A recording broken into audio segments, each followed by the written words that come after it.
Hi friends, আমি রাজেশ। আমার এগুলো হচ্ছে মূলত হল্যান্ডের ড্রাফট চন্দ্রমল্লিকা। দেখুন, এটা একটা, এটা একটা, এটা একটা, এটা একটা, আর এই দুটো হচ্ছে স্টার চন্দ্রমল্লিকা। জাস্ট সাইজ দেখুন, এই কুড়ি আসা শুরু হয়েছে, এ দেখুন কুড়ি আসা শুরু হয়েছে। এখন তো মূলত দেখুন, যারা বাই প্রফেশনাল তারা বড় বড় টপ করছে, 6 মাস আগে গাছ লাগাচ্ছে, চর্চা করছে, সময় দিচ্ছে, লাইট থেরাপি দিচ্ছে, ওষুধ দিচ্ছে, খাবার দিচ্ছে, সব কিছু মানলাম।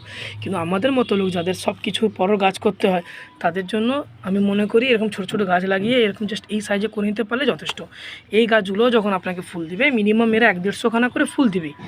দেখুন, চন্দ্রমল্লিকা খাবারের প্রচুর খিদা, আপনি যা খাওয়াতে পারেন, খোল জল খাবান, এ খাবান, যা ইচ্ছা দিন সেইটাই খাবে, যত পরিমাণে দেবেন সেটা খাবে, আর অতিরিক্ত রোদে রাখুন।